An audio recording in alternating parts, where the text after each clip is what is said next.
Okay, welcome to episode 3 of the Tokyo Reds. My name is Paul. John. Tom. And Tom, yes.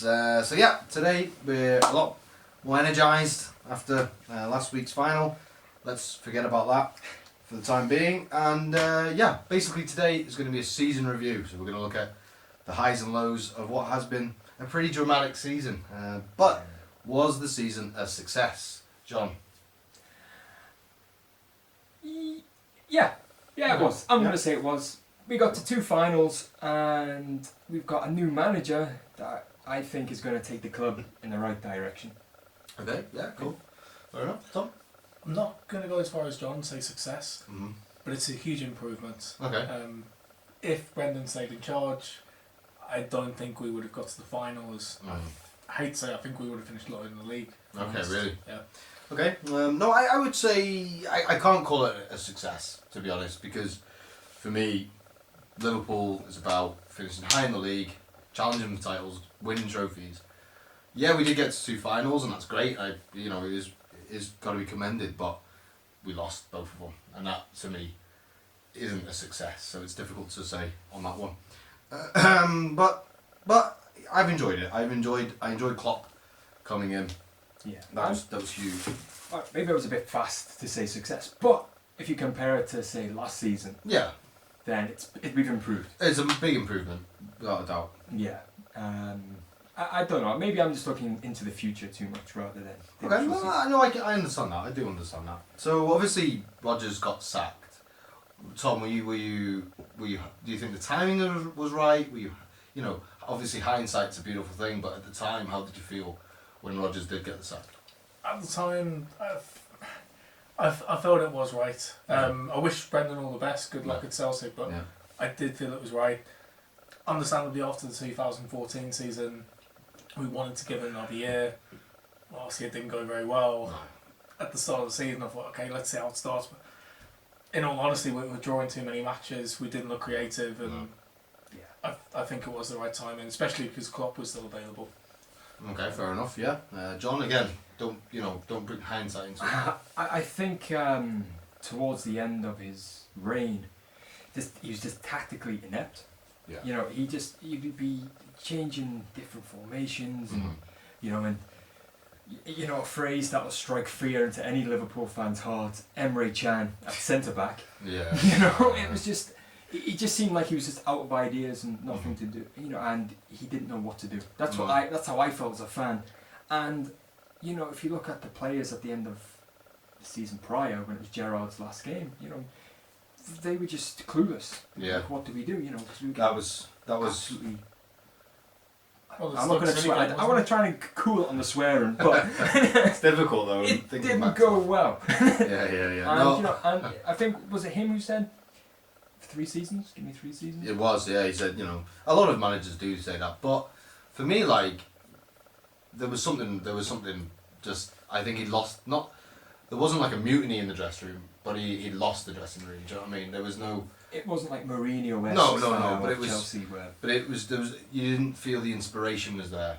There was obviously quality in the team and the squad, but there was no inspiration. So, and I do. We drew against Everton. Some might say that's a poor result, given where Everton finished in the league. Yeah, it was. But yeah, no, I think it was right. And the fact was that Jurgen Klopp was available. Yeah. We got him, and that was massive. When there was talks about us getting Jurgen Klopp, I was like, I don't know if we can get him. And we got him. How massive was it to get Klopp? So. It was huge because he's kind of that top tier of, he's not that bracket of, elite managers that you want. It's like Ancelotti, Mourinho. I know he hasn't had the same success, but he hasn't been managing for as long. No. So I think it was a big improvement getting him, and I was almost going to defend Rodgers by saying, we had a lot of injuries. But we still had those same injuries throughout the year. Sure, yeah. And we look like a completely different side of Klopp. Yeah, cool. What do you think the introduction of Klopp, what's it brought to Liverpool? I think it's brought a lot of optimism. And also, in terms of players available, lots of players, even though we're not in the Champions League next year, we're not even in Europa League, players would still consider joining us because they want to work with Klopp. Maybe they've worked with him before, but they know that he's going to lead us in the right direction. Again, on the comparison with Rodgers, I hate to say it, but Rodgers wouldn't have that same effect. Also, look at some of the results we've had. Okay, the league finishing 8th, not ideal. But beating Dortmund, Borussia Dortmund, who finished 2nd in the Bundesliga only to Bayern Munich, we beat them over 2 legs. We beat Manchester United in the league, the first match under Rodgers at Old Trafford. I've got to say, that was, again, Rodgers, that's where his tactics have gone wrong. That was horrible viewing. Parking bus at Old Trafford should never happen for a Liverpool team. It should never happen. It didn't look like we wanted to win the match. It was only when we were 2-0 down with about 10 minutes to go, we actually started playing, we started attacking. It wasn't enough. On the clock, okay, it's European, not Premier League, but he won 2-0 at Anfield very convincingly against Man U. We went to Old Trafford, and if it wasn't for the hail, we probably would have won that match about 3 or 4-1.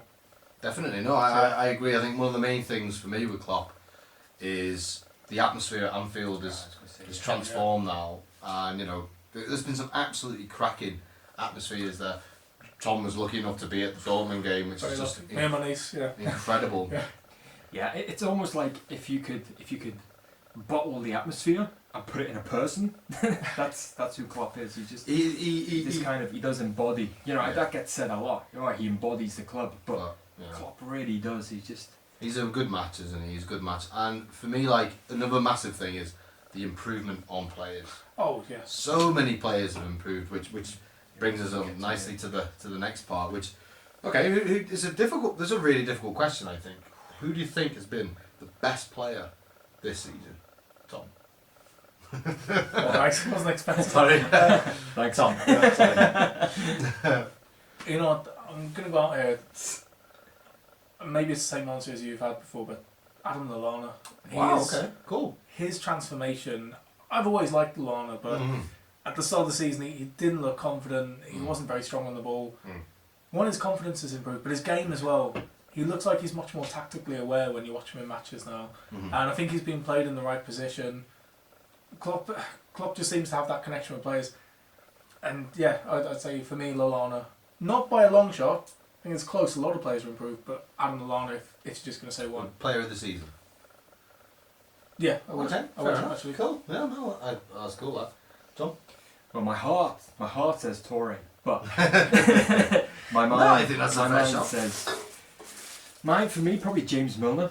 Okay. Just because of how many assists and you know how involved he was in that. Because to be honest with you, I wrote him off when he came. Really? I mean, not wrote him off, but I thought he was going to be like a super sub. I thought, he comes on now and again, if we need that extra bit of, you know, those extra legs somewhere. But I was really impressed with him. I mean, to be honest with you, I've been impressed with quite a few players, but with him, I was more shocked. So that's probably why it's gone up a bit more. Okay, no, fair enough. I just to counter what you both said, I love Lallana. I really, really do. I've mentioned it in previous episodes. My type of player. Milner, I was chuffed when we signed him. Especially on a free. Wow, my God. But for me, best player, and it kind of answers the next part of this show is Nathaniel Klein. That's why. Just, I think he had one bad game, and it was against United. Might have been the home leg of the Europa League. Yeah. I mean, we were mint overall, but he actually had a dodgy game. He did, yeah. And that was it. Every single game, it was 7 out of 10, 7 out of 10. And that's what you need, especially in that position at fullback. Yeah. Just quality, absolute quality. You know, yeah, very happy with Klein. Yeah, he was unbelievable. Very, very good. I mean, not just unbelievable, he was consistent. That's the thing. Yeah. You can have someone like Moreno on the other side. Occasionally had a good game. Had his good games, but he's inconsistent. What I liked about I was like stuck. It's like remix. But what I liked about him is I feel like I've been watching him for years. Yeah. You know, because he's just come in and he's just settled and he's made that role his own. Yeah. Top. Like I say, it feels like I've been watching him. Absolutely I don't want to say world class, but he's definitely the best English right back. Oh, without a shadow of a doubt. Under Klopp, he's only going to get better. Yeah. There's what's his name? Spurs. Walker. He's probably second, but I still think there's quite a big gap between the two of them. Cool. Okay. So yeah, I've kind of answered mine. I was going to say no Phil Jones, no corner taker. This is the bad joke. Anyway, sorry. Fucking hell. Signing of the season. Who would you say?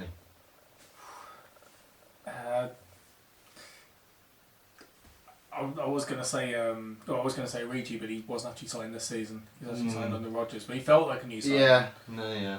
I'll give you that. You can have that. Yeah, he's really stepped up because in his first season when he joined us, it's like this guy's on pace, but he hasn't got a very good first touch. His finishing wasn't great. This season, particularly in the Europa League, really seen him step up. I think he got the hat-trick against Stoke as well. Yeah, he looks like he believes in himself a lot more, and yeah, I think he'll. Hat-trick against Southampton as well. Southampton, that was it. Yeah. Oh, it was Southampton. Yeah. But no, okay, fair enough. John? Signing of the season. I mean, really, I should go back again with either Milner or Klein. But, I was impressed with Firmino. I know he's got a lot of stick when he first came. Like, he's settled down, but then wasn't he our highest scorer in... I think Sturridge was in all competitions, I think. Yeah. 13. Yeah. All competitions. Well, Firmino might have been in the Premier League. I don't actually know, to be honest. I think so. I He think was he up got the there most anyway. assists for Liverpool. Yeah. That was the thing this season, most assists. So. Like, for me, personally, there was no kind of, like, standout, like everyone did well. Considering we finished, 8th. Yeah. That's my problem looking at this. But I think he's going to be great for the future. He's just... Yeah. He's very versatile. You can play him, when he was playing up front, he seemed to... It was like kind of like a bigger Sterling. Yeah. Like when you'd play him in like the 10 or the 9. Yeah, the only issue I have with Firmino is he does lack pace for that type of player. He's got bits and bobs of pace, but he's not like a Sterling, like an Ojo Ronaldo or whatever. It's like pure pace machine. We could look for bringing that in the summer, but for me, best signing Klein. Exactly. Yeah. Just solid, absolutely solid. Okay. So you've kind of touched on it as well, Tom, but we can come back to that. Most improved player, John. Who do you think's improved the most? Certainly after when Klopp came in. Alan. Shout. Yeah. Good So shout. I thought he was Best surname in the Premier League. Fantastic. he was he was just like I think I said in the previous video, it's just a quintessential super sub. Yeah. He'd come on and he would actually change a game. Yeah. I think. He still needs to work on his finishing. Of course, yeah. But he was always just, he gets... He makes things happen, doesn't he? Yeah, makes things happen. But he's good at getting forwards. That's what I kind of like from that position. So he'll get into the box when they're doing an attack, but then he gets back when they need to defend. So I thought, I couldn't believe he was the same. The thing with Alan is, the mad thing is, he was like Rodgers' main signing. When we brought him in, and he was so much better under Klopp because Rodgers played him deep and sometimes because of injury, but usually you play him as like a holding midfielder, which he's not great. He doesn't really have to build. He's much better playing further up the field and pulling strings in the attack, which is great to see. It's like the Zabi, the Welsh Zabi, but a bit like passing. That's his game. Sure. That's what I mean. Sorry, not holding midfield. Being the cogs. Exactly. Guy, right? Just keeping the ball moving and keeping I it fluid. love Joe Allen. I love his hair as well. Tom. I wish I had his hair. Your most improved player? You kind of touched on it. But. Well, actually, to me, most improved since Klopp came in. I know Origi, but actually, Emre Can since Klopp came in. Okay, yeah, cool. Emre Can, in all honesty, on the Rodgers, and I didn't trust him. I really didn't trust him. Obviously, you want the best for every Liverpool player. I mean, I remember the days of Phil Babb. Like, you want the best for them. Yeah. But the amount of times he was just losing possession, he'd make a clearance in the penalty area, kicking straight at flipping Lukaku or something. Yeah, oh God, I remember that. Went mad after that goal. So pissed I was just off. like, look, you can make a clearance, get height on it. Kick it anywhere else. Yeah. Anywhere, but right up into up their there. star striker. Right up there. Give him a Player, the only player that can score in that team. Kick that in. I mean, look, since Klopp's come in, Chan, he looks like a completely different player. Yeah. He also, his mentality, he looks more confident on the ball. Before, when he had the ball under Rodgers, he'd get the ball and he was like, whoa, who do I pass to? I just want to get rid of this. Now he gets it, he looks confident. He looks in command. He's happy to run at people. His passing has improved, and again, I think tactically he's much more aware. So yeah, huge improvement. No, fair enough. The thing with Chan is, like, I can tell he's improved because I rate him now. I never used to. It's controversial, but like, Nope. loads of people used to wax lyrical about Emre Chan. And I was like, yeah, I can see like little bits in him, but overall his play is pretty bad, especially in defence. Yeah. But now, yeah, absolutely love him, to be honest. Yeah, the only thing that really annoys me with Chan is he doesn't look when he's passing. A lot of the time, yeah. And he'll just like just look down, just run. Yeah, but you know, he's improved. For me, like, I think it's massive. Dejan Lovren has been my most improved player on the club. Like, I wanted him out of the club. I wanted him out of football. Like, I really, really, really didn't like him. He seems like a very nice guy and all that, and he played fantastic for Southampton. I was so shocked what happened. But now I'm like, yeah, solid, good centre-back, a Liverpool centre-back. And I think he will only get better and better. He needs consistency with a partner. That's what now Sakho's been on the smack for ages. he's out. So there's going to be either Matip or there's going to be maybe someone else brought in or whatever. But he needs that partner and build a partnership with someone. Definitely. And I do think he's going to be a really good centre back for us, and show that he's worth £20 million. But yeah, happy days. Well done, Lovren. You've done well, Paul. So yeah, moving on. Okay, so there we go. So okay, bit of a downer, but there we are. Worst or most disappointing player of the season, Tom. It's quite a difficult one. That is a difficult one. I'm going to say because it's his third season with us, Simon Mignolet. Okay. Yeah, I mean, fair enough. I mean, you and I watched the Seville game today. So we watched it the other week, and we were watching it, and yeah, he made some good saves. But I think at one point we turned to each other and I go, "That's a good save," but that's been the story of his season. Yeah. He makes these good saves, but story of his Liverpool career, mate. To be honest. That's the thing. In 3 seasons, I mean, he makes these amazing saves, but the amount of errors he's caused, the amount of goals we've conceded, is completely unnecessary, and it's come from him. And the thing is, it's his third season. First season, fair enough. Like, look, I know they're our rivals, but United with De Gea, his first season, he didn't have a good season. No, that's true. He flopped a lot of crosses. A lot of people forget that. A lot of people forget that. But over time, he's become a better goalkeeper. Simon Mignolet, I don't feel he's become a better goalkeeper with us, and that's why, honestly, good luck to him, but I don't see him as our keeper next season. He just doesn't have the confidence. Like, he'll make a decision too late. Who was it against? Was it Watford? No, it was Newcastle. Sorry. Oh, yeah. And you can see him, and when I was watching the replay, he's like goes forward, and then he doesn't know what to do. He's got no command. And then ultimately he makes the wrong mistake. Wrong mistake? No. He makes a mistake. Never made the right mistake. Exactly. Yeah. For Newcastle, he did. But no, I think to be a goalkeeper at the top level, no mind if it's Liverpool or Bournemouth or whoever in the Premier League, you have to have balls. Like, do you know what I mean? And I just don't think Mignolet has. That's one thing, because even if you make the mistake, it's like fair enough. We saw what you were doing. Yeah. What you wanted to do. Yeah. That's what you wanted to do. He is a good shot stopper, but then we'll say that, and then the next week he'll get beaten at his near post, and you're like, where's this? And it's you need if there's any position you need consistency in, it's your goalkeeper. Do you know what I mean? So last line of defence, isn't it? Sorry to interrupt you.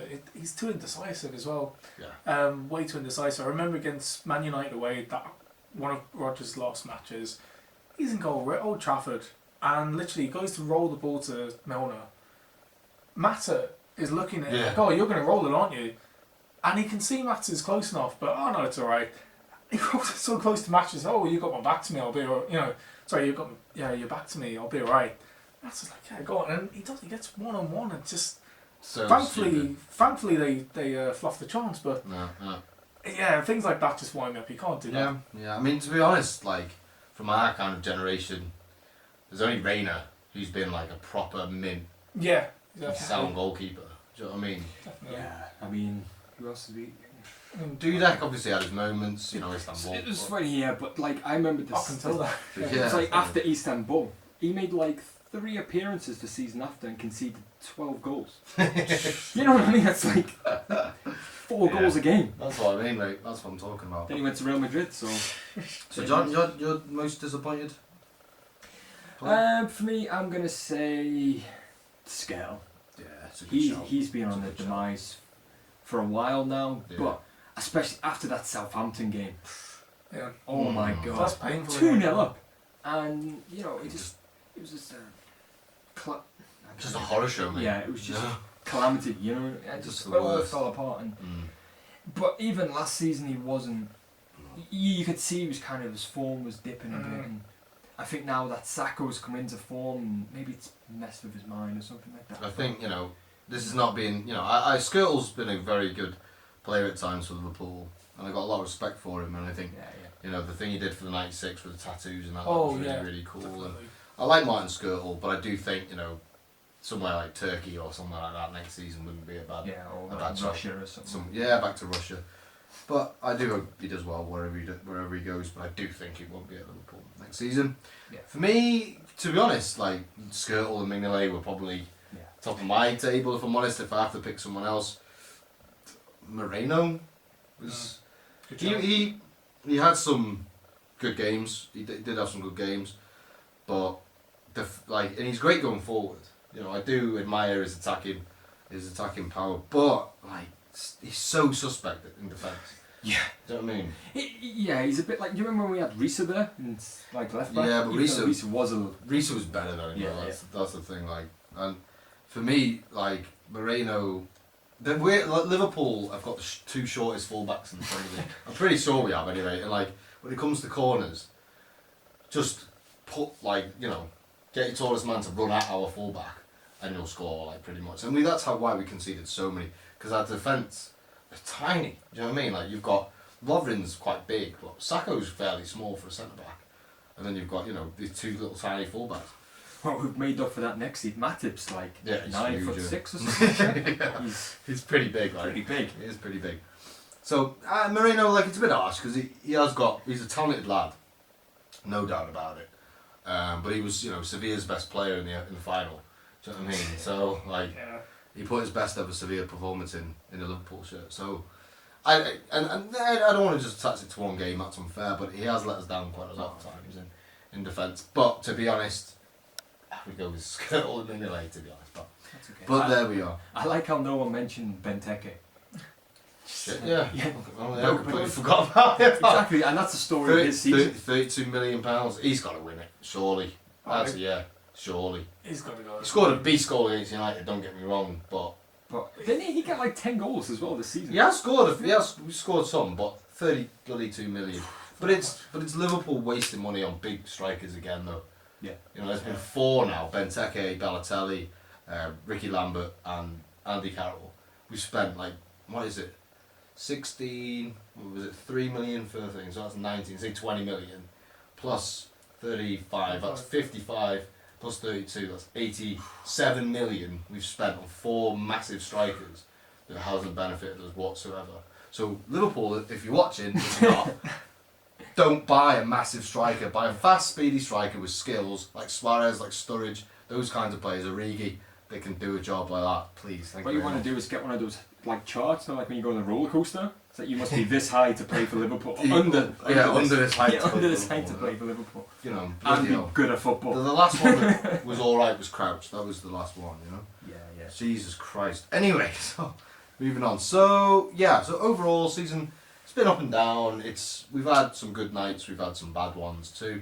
We've had a new manager. That was amazing. So happy we've got Klopp. What do you think about next season, Tom? Next season? Yeah. I think next season, because we're not in Europa League, we've got a realistic chance of getting top 4 and getting a domestic trophy. Because that was the thing, Europa League was amazing, but the amount of games we played, I mean, you could see that final last week, the players were knackered. Yeah. They were very tired. Fair enough, yeah. Sturridge in particular, you could see that second half. I mean, things he wanted to do, he had the mind but not the body at that time. He just didn't have the ability. Yeah. I definitely think top four is. I mean, I'm sure the owners have told Klopp, we want you to get top four next season because it's going to be his summer to get players. I am confident, especially after the season Chelsea have had. I don't see Chelsea coming straight back into the top four. Sure, it's going to be difficult for them to attract players. I look at the current top four and I think actually we could break into that. Bear in mind, Man U. They might have Zlatan next season, man. Like they might, but he had a press conference today. Like he was like laughing when they asked. But he wasn't laughing, but they asked him, "Have you, are you going to go to Man United?" Basically, and he just started smiling, and everyone was like, I'm worried about Zlatan, mate, to be honest, but and Mourinho. I think that's a good. But we'll have to wait and see. Hopefully they're crap. But it's like I was saying to you earlier today, wasn't it, with Man United? Like, he's not going to come in and play this like stylish football that United fans want. It's just like parking the bus. He'll get results though. That's what he does. You know what I mean? He does it for 3 years. Yeah. And then he'll destroy the whole club, and they'll probably Anyway, so yeah, fair enough. No, I completely agree with you, Tom. You named it. Call me whatever you want. Anyway, John. Next season. Next season. I think we need to make some signings. Like I was saying in the last video. But yeah, I think next season we're going to have that pre-season beforehand. Klopp's going to know his best team. Well, hopefully he's going to know his best team by that point. And I think we can break into the top four because obviously, Leicester. To be honest, I'm one of the only football fans in the world that's not happy for them because I'm just really bitter. Like you've been here for 2 minutes, you've won the league. Yeah. But no, of course I'm happy for them. But I don't think Lightning's going to strike twice with that team. No. So they'll drop out. So I think there's good. I think there's more than a good chance then that we can get in there. Mate, sod it. Why not? Yeah, Leicester won the league, so yeah. The thing is, though, we've been, quite rightly so. To be honest, people have taken the piss out of us, said, "Oh, it's going to be your year next year." But now Leicester have won the Premier League, it's everyone's year next year. Oh, definitely. Do you know what I mean? Like anyone, they've shown now anybody can win the league. All you need is work hard, be organised, have a system that you all work to. Everyone knows what they're doing, and they do it well. Yeah, they were lucky with injuries as well. You have to have your luck on your side. But anyone can win the Premier League. That is, So, why not? Be optimistic, Reds. Let's fucking do it. You know what I mean? One thing I was going to say as well is comparing Klopp and Rodgers. What do you think they did better? What do you think they haven't done so well? For me, Rodgers just, basically, didn't inspire the team enough.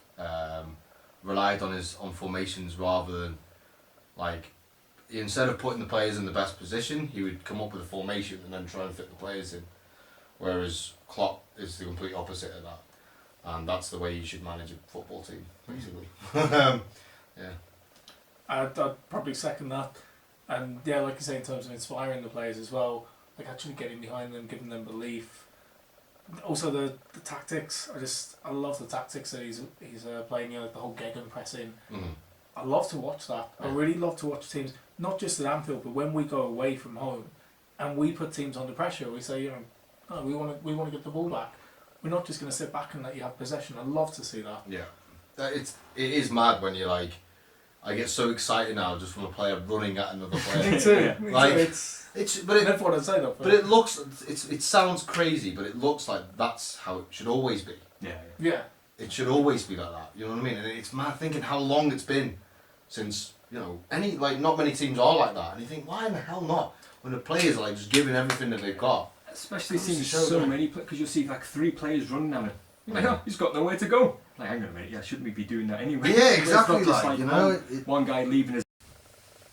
Okay, so that is the end of the discussion. If you've liked what you've watched so far, please like us on Facebook. It's Tokyo Reds 1892. Also, follow us on Twitter. We now have a Twitter page, which is amazing. If you want to follow us on Twitter, it's at Tokyo Reds 1892. And if you've liked the video, please leave a like and subscribe over here or wherever it is. And that'll be sound. Up the Reds.